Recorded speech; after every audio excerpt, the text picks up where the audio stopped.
Look around you, man. You can find inspiration. You can find discouragement. It all depends on you. Perception is everything. Some people just hear another song. Some people hear the greatest. A nigga used to have no chill. Nowadays I bump side A. Traffic going bumper to bumper, stuck on the highway.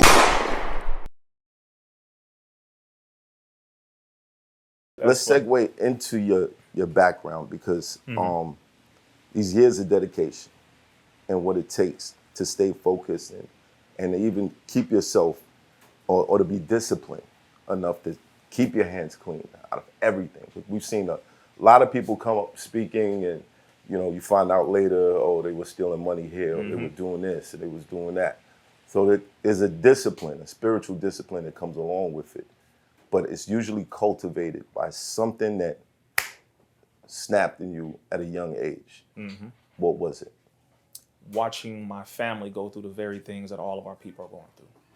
Everything from drugs, gang banging, you name it, in my family. I saw it since I was a preteen, 5, 6, 7. Mother, father? Mother, she was on drugs. Father got arrested, taken to jail when I was about maybe 2 or 3. Older sister was on crack cocaine, strung out on Skid Row for 16 years. Oldest brother murdered by one of his friends over a drug deal. I can go down the list. Wow. I watched it all. That will change you if you allow it to. It will trigger you, it will change you, it'll motivate you, whether to go out in the street and want to do it yourself or to go out in the street and fight against it. Mine happened to be the latter. I wanted to do something to change it. I couldn't stand it. I despised it. I said, this can't be just me going through this. Right. And I knew it wasn't just me. And if I'm feeling what I'm feeling going through it, I don't want this to be for another child. I don't want to see anybody else going through it. So I started working, specifically educating our people on literacy. What age was that? 11. 11. 11. I started as a student myself, getting help on my homework, literacy, and math at 9 years old. On my math. And but it was 11 years old where they approached me. It was at a literacy program. They said, well, can you help this student? She was 6 years old on her phonics. Her tutor didn't show up. Can you, do you mind just working with her? I said, all right, that's fine. I don't mind. I was 11 years old. Was helping her do some reading and all that. I had always been used to being acknowledged for doing bad things. When they call you a little bad child, like you said, crib walking, for sure. Right. Definitely. That, I finished smoking weed at 9, finished drinking at 9. Most of y'all late. Wait. Yeah, okay. Did you catch what he just said? He said, he said I was done with it. Deciphering the language with that. Like, had a nice 5-year run. All right. That's crazy. 9, brother. But, all right. Okay. Now I've seen the reverse of seeing what you're going through and wanting to go against it, and I've seen the people who double down and become, versed in that, and that becomes their life. When did you really figure out, like, this is what I'm going to do for the rest of my life? As far as educating my people and helping them as far as knowledge, primarily literacy, drug education, that area, I figured that out 12, 13, just that section. Around 15, 16 years old is when I said, oh, this is much bigger. That's when I started learning about secret societies. I started learning about the area of psychiatry and the area of mental health. I started looking at what the U.S. government was doing, foreign policy. I was looking at all this stuff in my teens. I was heavily involved in researching government at 16. What were the people around you doing? My mother was a naturopathic doctor. She inspired me to go deep into all of this because that's how she was. She stopped working for the medical establishment as a nurse when they switched everything over to pharmaceutical pills. We started encouraging everyone to just do pills. Here's a problem, here's a pill for it. A problem, here's a pill for it. At first it was, here's a problem. Okay, let's analyze what's happening with your body. What is your nutrition like? What is your family history like? Okay, are you exercising, etc. Right? They would do a full analysis to see exactly what's wrong. Then they can give you the proper foods, the proper diet, etc. Just take a pill. She got up and walked out. Quit that establishment, started to study naturopathy. This was after her becoming clean? Yeah, this is after becoming clean. My mother, she had 3 offices, 3 doctor's offices. This is when I was maybe 5, 6 years old. You're talking about Compton, California, Watts, LA. She was working on people as far as giving them nutrition for years. This is my mother. Okay, a naturopathic doctor, Hanan Islam. May Allah be pleased. She passed roughly about 1.5 years ago. Condolences. Yeah. Yes, sir. And she's the one who put that in me. So everything that was rebellious came from her. I just put it that way. All of it. So everything we grew up eating, grew up vegetarian. Everything organic for the most part. We sneak some stuff. My grandma got me on chicken. She the one that the meat, just so you know. Right. And then the diet, of course, as far as the Nation of Islam goes, I was raised in a nation as far as I would say, from birth up until about 6 or 7. Where did that influence come from? My mother. The mother. Same thing. Father? Father stepfather. Stepfather. So all of that is a lot of, there's layers, when it comes to the history of how this combination of things got put together that makes up who I am.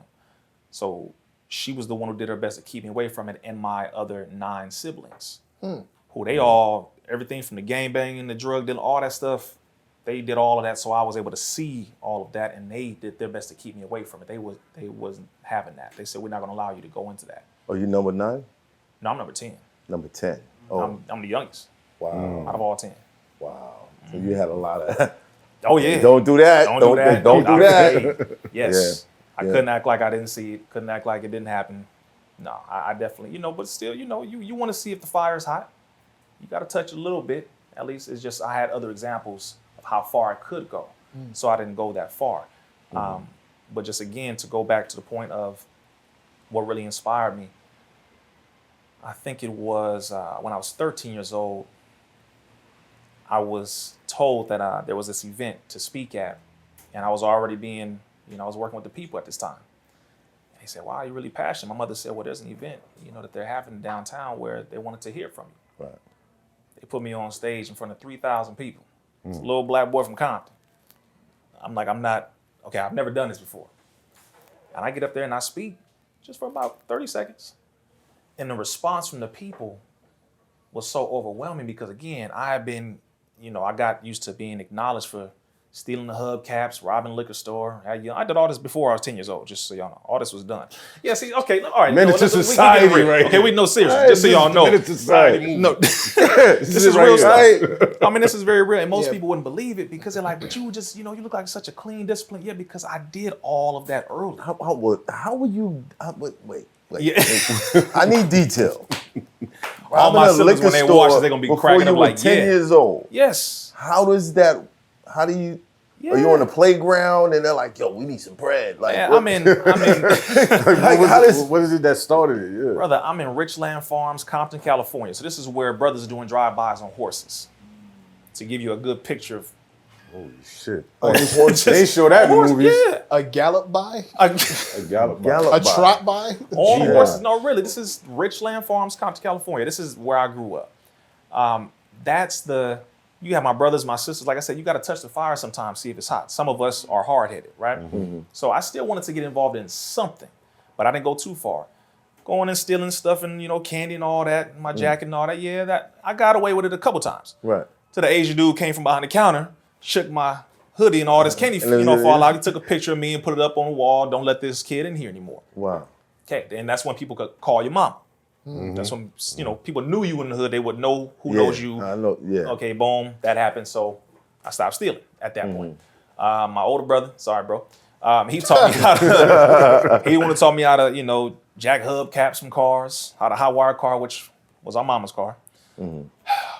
I haven't said this on camera before, but exclusive. It is. I'm just telling you, all of these things I did at a young age. All this stuff was done early. So by the time you could say jail time would come into effect, things like that, there was no interest. It was already done for. I'd already, quenched that thirst, that curiosity, you could say. So was there a close call moment? Close call moment. One, when that Asian dude took my picture after he caught me stealing. That was one. Because they did put my picture up in the liquor store. That was interesting. Well, it was suspicious that someone under 10 years old kept coming in the liquor store anyway. Stealing candy. They got candy and all that, That was one. That Another picture's one. probably worth something now. Man. No, seriously, right. That's funny. They put me in the back of a police car once when I was around 11. And they did that as a scare tactic. Right. You know, really try to help you because they knew my mother and they knew she was, you know, doing her work as a naturopathic doc. They knew her in the community. And so they were like, what you're doing doesn't make any sense. All right. So that helped me because I wasn't that ignorant. That was one of them. I'm trying to think. It didn't take that many. I really did. My older brother going to jail. That was another one. I was about to say it's probably It was few a things collection. you witnessed as Absolutely. opposed to what happened to you A directly. whole lot. Yeah, I I witnessed can too imagine much. that was probably devastating to your family. Absolutely. Absolutely. Him going to jail. My older brother, Mustafa, was his name. We all have Arabic names. I used to watch him pull up in his car, a little hatchback red vehicle. He'd pull up, I'd be excited to see my big bro. I'm 5, 6 years old. Every day that would happen. Until one day, his car didn't pull up. A nigga used to have no chill. Nowadays I bump side A. Traffic going bumper to bumper, stuck on the highway. Takes so long to get from Monday to Friday. Then you wake up on Sunday like it was just Friday. Crime pays an iron cage, had to find ways. I wasn't trying to slave a 9 to 5 till my dying days. Frank Sinatra, I gotta do it my way. Chasing the dream, some people look at